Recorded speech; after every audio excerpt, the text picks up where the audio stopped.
लीळांचे चिंतन घडावे,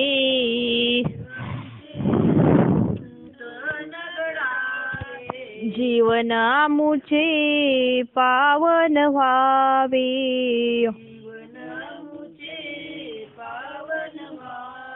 पुलकित व्हावी धरा,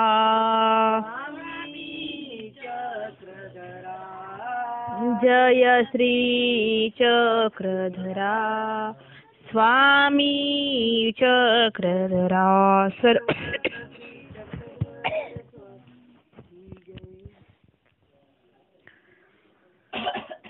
दंडवत हो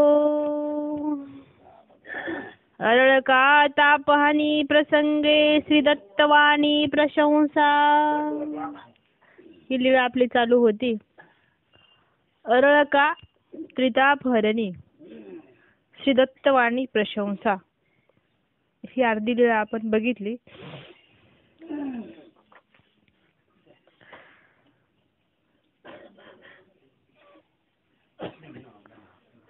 अरळकाच्या बंधूने सांगितलं आणि अरळक राजाची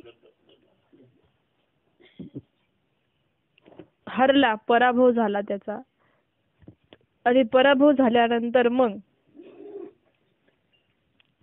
अरळकाच्या पुत्राला राज्य देऊन आपापल्या आश्रमात ते 4 बंधू निघून गेले.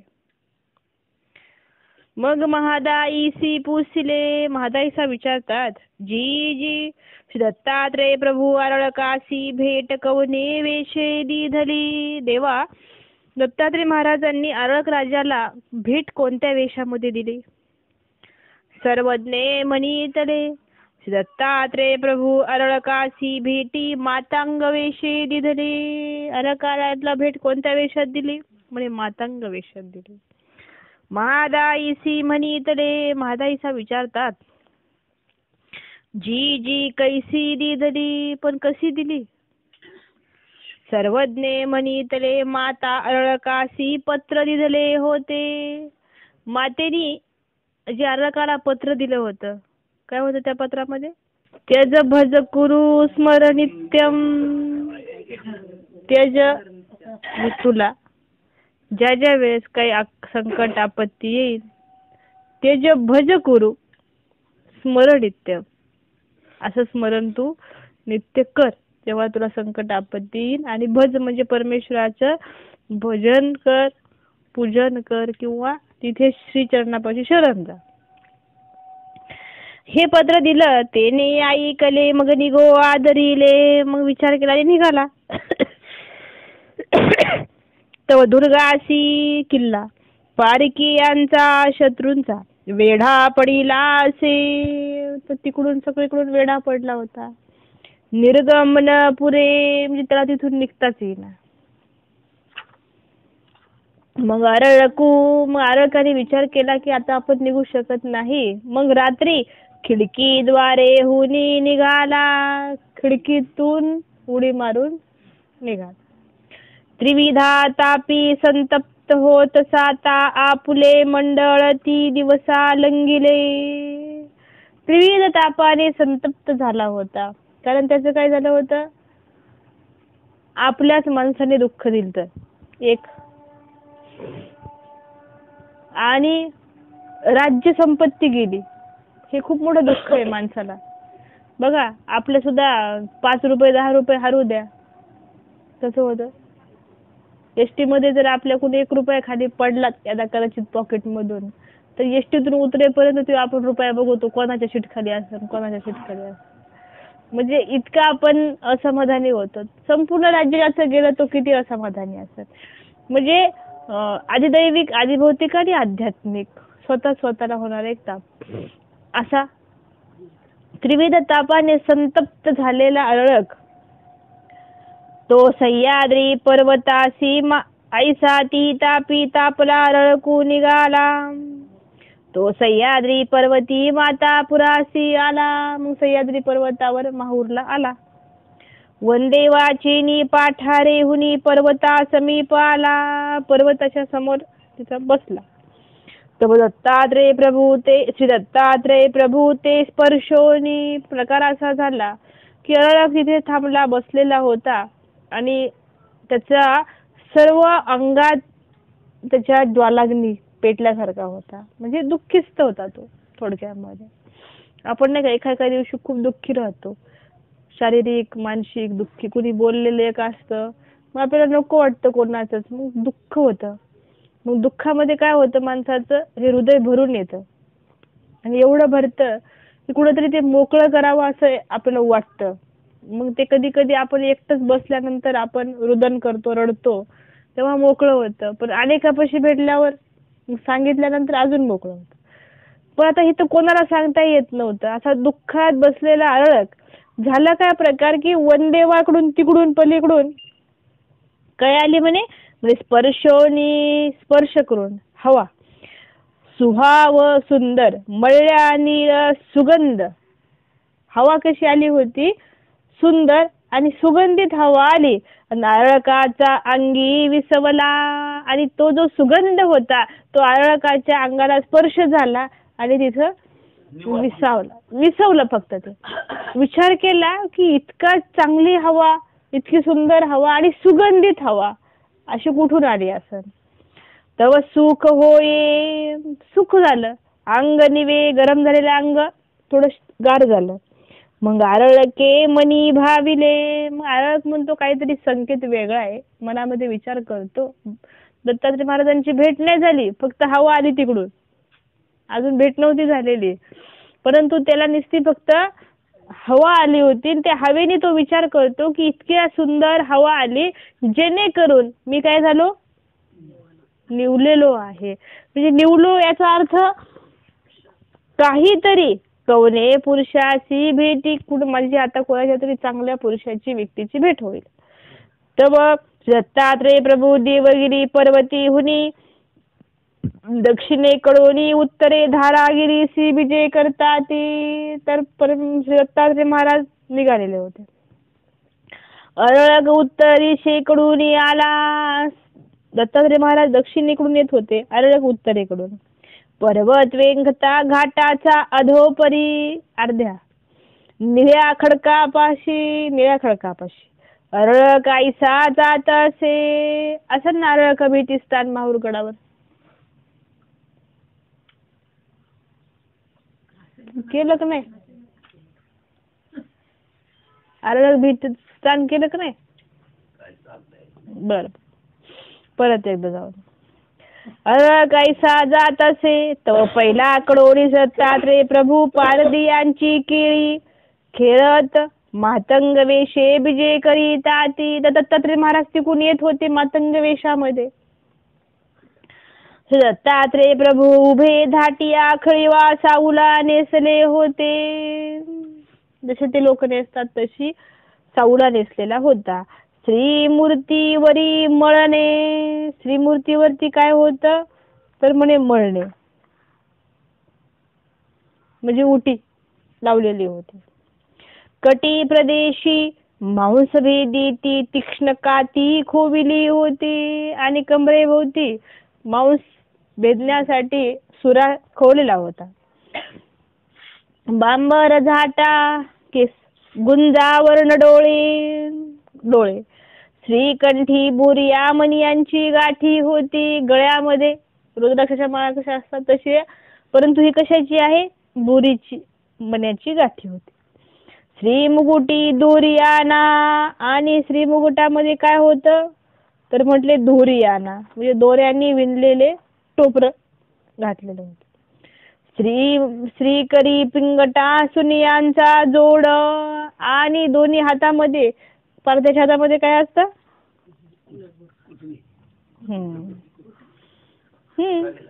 शिकारीला दोन कुत्रे होते. श्रीचरणी दुतळिया उपान्नो होत्या, श्रीचरणामध्ये उपान्न होत्या. खांद्यावरी मांसाची कावडी परिभारे आणि खांद्यावर काय होती तर म्हणे मांसाची कावड परी, म्हणजे एवढी झाली होती की ओझ झालं होतं त्याचं, एवढे परिभारे. तेने श्रीमूर्ती डोलत डोलत जात होते. तेने करून श्रीमूर्ती अशी डोलत अशी वाकलेली, असं वज झाल्यावर कसं चालतो माणूस तसं. म्हणून सर्वज्ञ श्रीकराची अनुकारे दाखविले. म्हणून सर्वज्ञ स्वामींनी श्रीकराच्या अनुकाराने दाखवलं. कोणाला?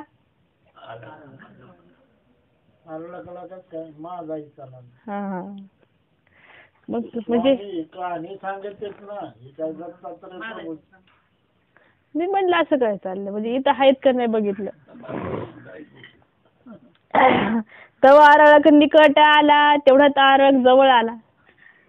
श्री दत्तात्रय प्रभू पुढा आरळकाचे देखिले पाहिलं आणि शंभोली शंभोली ऐसे तिन्ही वेळ म्हणितले. आणि शंभोली शंभोली शंभोली 3 वेळा म्हटले. आणि म्हटल्या बरोबर येणे वचने तिही तापी आरळक जळत होता. तो निवाला सुखिया झाला. या 3 शब्दात आदिदैविक, आदिभौतिक आणि आध्यात्मिक तिन्ही तापाचं शमन झालं. मग आरळके विचारिले, विचार करतो मनामध्ये, काही पा मी जळत जात होता. मी तर किती म्हणजे दुःखाने पेटलेला होतो. तो काही सेनी निवाला, पण मी निवलो कशाने, शांत कशाने झालो. मग आईसे फिरवणी मागा पाहिले, असं फिरून माग पाठीमाग बघितलं तर तव जैसे स्वरूप तैसे देखिले. जसं स्वरूप तसंच पाहिलं. मग श्रीचरणा लागला आणि मग स्वामींच्या श्रीचरणाला आरळक लागला. मग सर्वज्ञ म्हणितले श्री दत्तात्रय प्रभू आरळकाचे तिन्ही ताप दर्शना सरीशे शंभोली शंभोली म्हणून फिरडीते झाले. स्वामी म्हणतात दत्तात्रय महाराजांनी तिन्ही ताप दर्शना सरीशे शंभोली शंभोली म्हणून फिरडीते झाले. मग का ते वाणी अमृत वर्षणी की, का तर ती वाणी कशी आहे, अमृत वर्षणी वाणी आहे. आपण एखादा रडत असलं ना, आपण जाऊ दे रडू नको, दे सोडून, गब्बस गब्बस, आपल्या म्हणण्यात काही फरक होतो का? आपण असं म्हणलो तर जास्त रडतो. म्हणजे आपल्या म्हणण्यात पावर किती बघा. सर्वज्ञ म्हणितले आईशी गा श्री दत्तात्रय प्रभूची वाणी अमृत वर्षणी. अशी दत्तात्रय प्रभूची वाणी कशी आहे म्हटले तर अमृत वर्षणी ती वाणी आहे.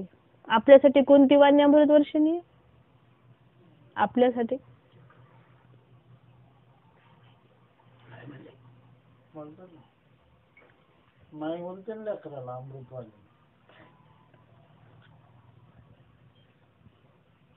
आपल्याला कोणाची अमृतवाणी? स्वामींची. दत्तात्रय महाराजांची भेट व्हावी असं आपलं भाग्य आहे का? नाही. मग तुम्ही जेव्हा पंचेश्वर होतात त्यावेळेस तुम्ही याला काय म्हणून जाता? स्थानवंदन करायला, है ना? काय म्हणून जाता? का आरती भेटली पाहिजे, आरती भेटली पाहिजे, आरती भेटली पाहिजे. मला एक जण म्हणे तुम्ही जातात ते पंचेश्वरला गेले तुम्हाला आरती भेटली का? मला वाटलं आरती नावाची कोणी पोरगीच होती काय. मग त्यांनी सांगितलं नाही, आरती भेटली. मग आरतीचं काय त्याच्यात एवढं विशेष? अहो तुम्ही असं म्हणा ना, मला दत्तात्रय महाराज भेटायला पाहिजेत, आरती भेटून फायदाच काय त्याच्यात? अवसर आहे तो एक. दत्तात्रय प्रभू दाखले चांगले वचनांना भेटले, स्वामींनी आज्ञा देऊन सुद्धा. मग तुम्ही नुसतं आरती भेटली पाहिजे म्हणून पळत, आरती दत्तात्रय महाराज भेटले पाहिजे म्हणून पळा ना आळळकासारखं. तो एक अवसरच आहे ना, तो भेटून द्या आधी, मग पुढच्या टप्प्यात जाऊ. पण त्याच्यामुळे ती परेशानी वेगळी ना. म्हणजे तुम्ही काय म्हणतात ना, ज्ञानयुक्त विधी करा, ज्ञानयुक्त विधी आचरण करा. दत्तात्रय महाराज भेटतील ना तुम्हाला. आमचे नागराज कपाटे तिथंच होते. कधी भेटले? आरती करताना भेटले का दत्तात्रय महाराज त्यांना? तुम्हाला सांगितले मी काय. तसं काही नाही ना. ती वेगळ्या पद्धतीने. हा, म्हणून ज्ञानयुक्त जाय नको त्या गोष्टीला. दत्तात्रय कवचामध्ये किती लोकांनी बांधून घेतले स्वतःला. 1000 वेळा दत्तात्रय कवच 1000 वेळा दत्तात्रय कवच झालं पाहिजे. कशाला बांधायचं 1000 वेळा? मला सांगा त्याला पुरावा काय आहे? आपण एवढं दत्तात्रय चरित्र आतापर्यंत घेतलं, कधी आलं का दत्तात्रय चरित्र? तुम्ही दत्तात्रय कवच 1000 वेळा वाचलं पाहिजे, आलं? मग स्वामींनी कुठं असं सांगितलं का? एखाद्या आपल्याला सूत्रपाठात एखादं सूत्र आहे का की जसं हे वचन हा वचनार्थ जाऊन तिचे वचन जसं पाठ करायला सांगितलं, सो दत्तात्रय कवच 1000 वेळा म्हणा असं म्हणून आले का कुठली लिळा? नाही आलं. आता तिथून आता सांगायला लागले समान डॉक्टर पालन करतात दत्तात्रय कवच. मी सांगून काय राहिले तुम्हाला की विधी ज्ञान युक्त करा. ते करू नाही न करू, आपलं आपलं बघायचं. तिकडं नाही, इकडं तिकडं वरतेच्या दृष्टांतावाने आपलं ध्येय बघायचं, आहे की नाही?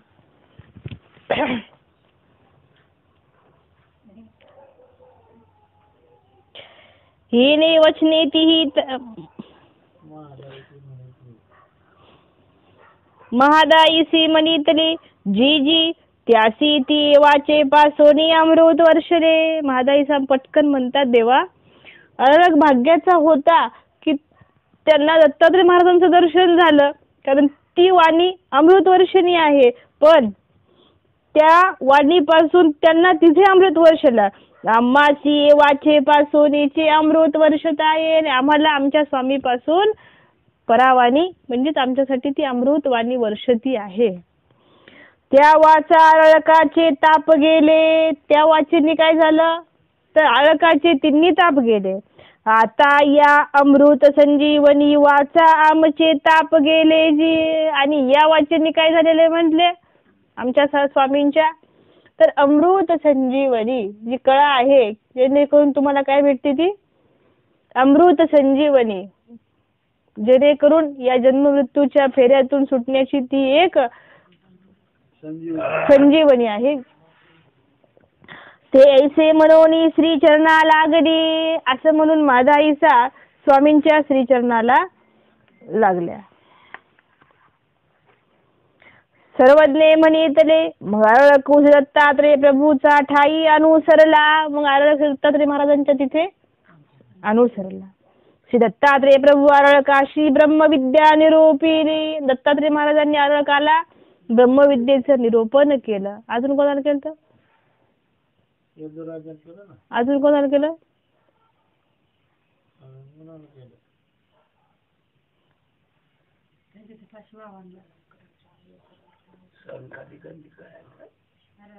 शंकराचार्याला वर प्रदान. मग योग्य करून आपली प्राप्तीशी नेला. आणि मग योग्य करून आरळक प्राप्तीला नेला. है ह्या श्रीदत्त वरदान कथन.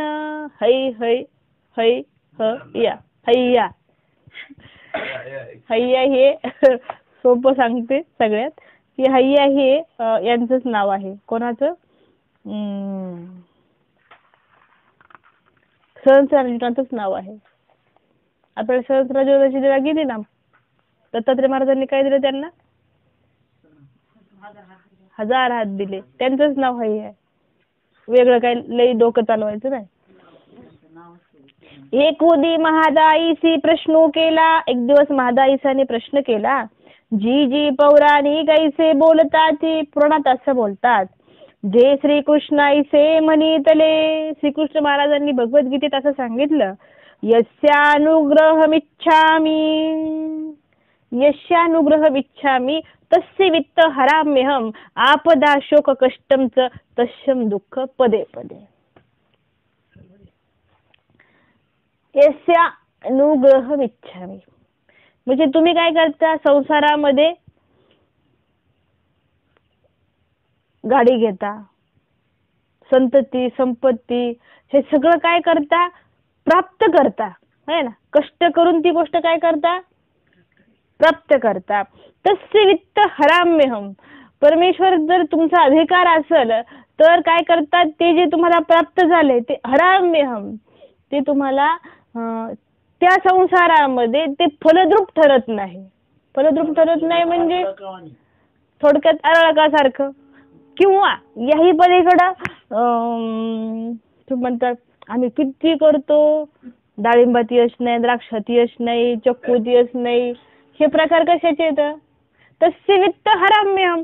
म्हणजे तुम्ही म्हणता नाही आमचं कष्ट कमी पडलं, म्हणजे तुम्ही असं वेगळ्या वळणाने चालतात असं आहे. ते काहींना लेकरं बाळच नसतात, मग त्या संततीचं काय करायचं? म्हणजे कुठेतरी दुःखीचं आहे. खूप खूप प्रकारे परत परमेश्वर काय करतात? परत दुःख प्राप्त करतात. हा काय करतो? परत सगळं दुःख बाजूला सरून परत नव्याने प्रपंच उभा करतो. इथं नाही जमलं सासरवाडीत जातो, तिथं नाही जमलं जगाय जातो, पण प्रपंच उभा करतो, तरी सुद्धा त्याला फलद्रूप ठरत नाही. मग काय होतं? आपदा शोक कष्टमच. मग तू किती कष्ट केले तरी मला काय होतंय? दुःखच प्राप्त होते, कशातच मला यश नाहीये. मग ज्याचा खरंच अधिकार जर असेल तर तो घरी थांबत नाही. एकदा करून पाहतो, दोनदा करून पाहतो, तीनदा करून पाहतो आणि चौथ्यांदा तो प्रपंचाच्या नादी लागत नाही. तसे दुःख पदे पदे पावलोपावली जर मला दुःख प्राप्त होतंय ना, कुठंच नाही ना सुख.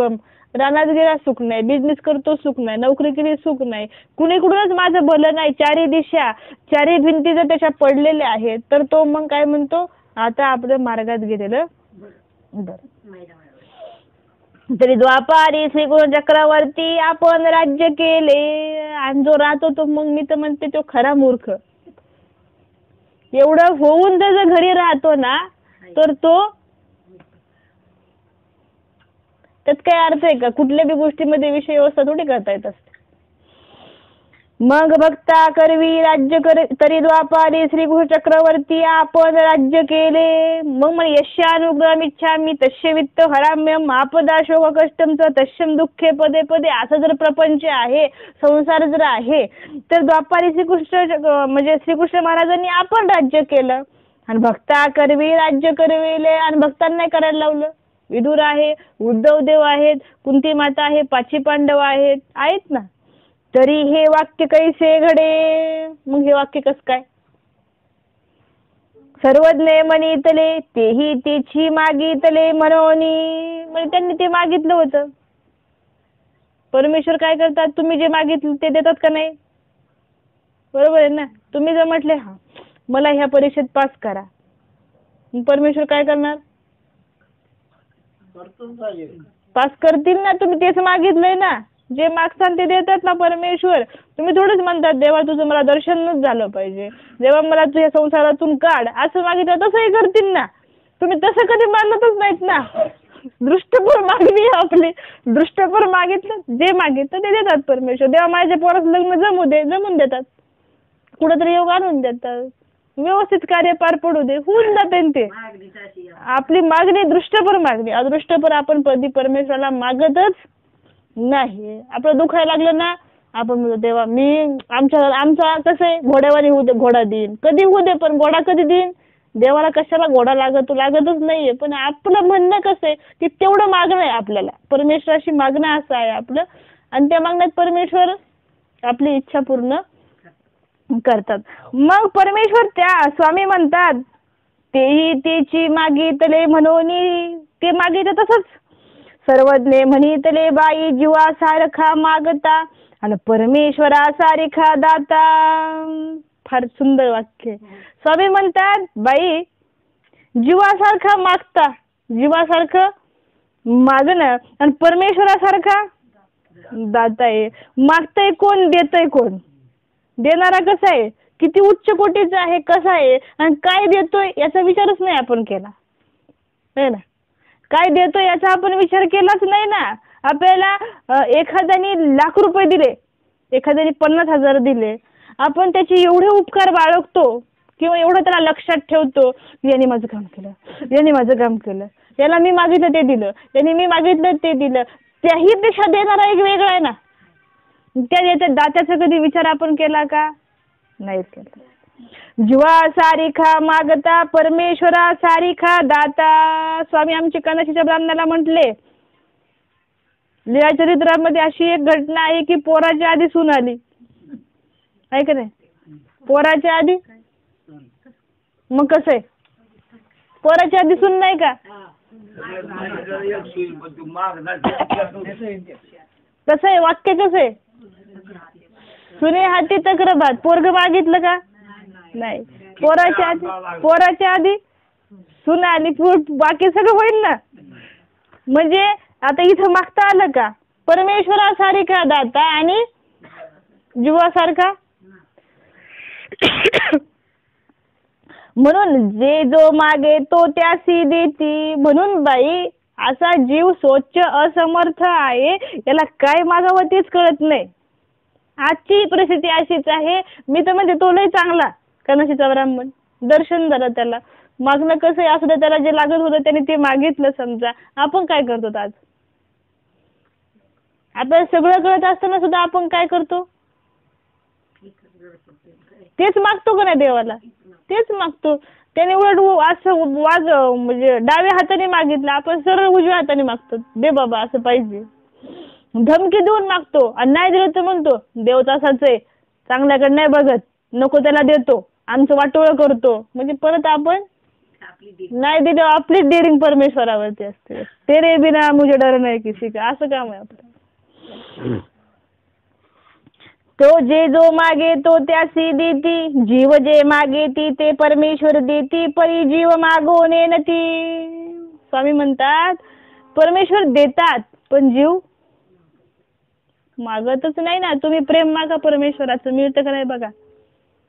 कधीतरी म्हणा परमेश्वराला, हट्ट करा, आग्रह करा की देवा मला तुझं प्रेमच पाहिजे. परमेश्वर तुम्हाला प्रेम देणार, पण तुम्ही मागितलं तर पाहिजे का नाही.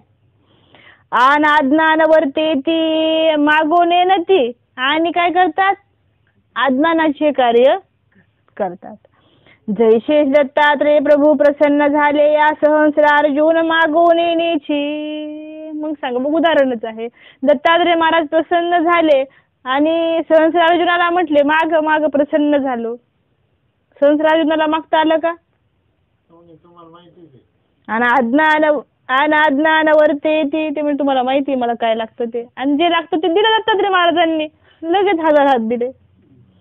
महादाईसी म्हणितले जी जी दत्तात्रेय प्रभू सहस्रार अर्जुने काही मागितले. मग महादाईस विचारतात सहस्रार अर्जुनाने दत्तात्रेय महाराजांना काय मागितलं ते निरूपावे जी. यावरी सर्वज्ञे सहस्रार अर्जुनाची गोष्टी सांगितली. यावर सर्वज्ञांनी स्वामींनी आमच्या सहस्रार अर्जुनाची गोष्ट सांगितली. सर्वज्ञे म्हणितले बाई हे देशी माहिष्मती नगरी. जशी तशी कहाणी माहित नव्हती, आता बघा कुठं काय आहे. हे देशामध्ये माहिष्मती नावाची नगरी, तेथीचा ऋतवीर्य राजा, तयाचा पुत्र सहस्रार अर्जुन. तिथला ऋतवीर्य राजा, त्याच्या मुलाचं नाव सहस्रार अर्जुन. कार्तवीर्य. तो बाहुबीन जन्मला, पण त्याला काय नव्हतं, हातच नव्हते. मग पिता काळधर्मासी गेला, पण तो कार्तवीर्य म्हणजे तो जो ऋतवीर्य राजा आहे तो मरण पावला. मग मंत्री मिळाले, मग मंत्री एकत्र आले. तेने म्हणितले हा सहस्रार अर्जुन तर उपाळिंग, म्हणजे बोट नाही, त्याला हात नाही. राज्याशी अर्ह नव्हे, आणि संपूर्ण शरीर ज्याला नसतं तो राज्य करू शकत नाही. आता हा राज्य पदावर बसण्याच्या उपयोगाचा नाही. आता कैसे की जे, आता काय करावं. मग प्रधाने म्हणितले राजपुत्र तव होये राजपाटी बैसऊ आम्ही राज्य चालवूनी. मग प्रधान म्हणे राजपुत्र तो होय, राजपुत्र होईल तोपर्यंत राजपाटी बैसवा, मग आम्ही चालवतो राज्य. मग प्रधाने सहस्रार अर्जुनाशी राज्यपटाभिषेक करू आदरीला. मग राज्याचा अभिषेक करायला सुरुवात करायची. मग सहस्रार अर्जुने म्हणितले बाहुविन राज्य कैसे आवरावे. म्हणजे आपल्या हातच नाही तर आपण राज्य कसं आवरणार, पाहिजे ना सगळी गोष्ट जिथली तिथे. हा, मग राज्यपटाभिषेक करायचं ठरवलं होतं. मग सहस्रार अर्जुन म्हणजे ते म्हणे, जसं थोडक्यात असं समजायचं आपण की पंडूराजाच्या नंतर धृतराष्ट्रच खरा अधिकारी होता, परंतु त्यांना डोळे नव्हते म्हणून राज्य कुणाला दिलं, पंडूराजाला दिलं. मग धृतराष्ट्राला राज्याभिषेक केलता ना. मग दुसरं कोण होतं गादीवर बसायला? हे लहान होते त्यावेळी, दुर्योधन वगैरे. हे मुलं लहान होते आणि तेही मुलं लहान होते. लहान असल्यामुळे धृतराष्ट्राला बसवलं ना, जरी अंध होता तरी बसवलं. मग तसं हे म्हणतात की मी राजगादीवर बसवून, पण मला हातच नाही तर बसून काय फायदा आहे त्याचा. मग सहस्रार्जुने म्हणितले, तरी आम्हासी निरोपू द्यावा, मी आपण यासी बाहू आपजवीन. म्हणे आम्हाला निरोप द्या, आम्ही आता हात जोडायला जातो. तेव्हा तुम्ही राज्य संवरा, तोपर्यंत राज्य तुम्ही सांभाळा. प्रधाने म्हणितले, राज्य पट्टाभिषेक तव करू द्या, मग तुम्ही जा. मा तुमची सिंहासनाशी वळगोनी राज्य चालवू. म्हणजे अभिषेक करू द्या, आम्ही राज्य चालवतो. हो का म्हणून मानिले. मग प्रधाने सहस्रार्जुनासी राज्य पट्टाभिषेक केला. मग सहस्रार्जुनाशी प्रधानासी राज्य निरोविले. मग सहस्रार्जुनाने प्रधानाला राज्य करायला सांगितलं. प्रधाना ते म्हणितले, तुम्ही हे राज्य सांभाळा, तुम्ही सांभाळा, आम्ही काय करतो, आम्ही आपण अशी हात जोडून, आम्ही हात जोडायला जातो. मग आपण अशी हात जोडून, जेव्हा आम्ही आमचे हात पूर्ण करू त्यावेळेस काय करायचं, मा राज्य करून मगच आम्ही राज्य करू. तेव्हा आमचे होते, आता तुम्ही करा, तेव्हा आमचे, आता तुम्ही तुमचं करा. हो का म्हणून आपण निघाला, असं म्हणून सहस्रार्जुन तिथून निघाले. दंडवत हो.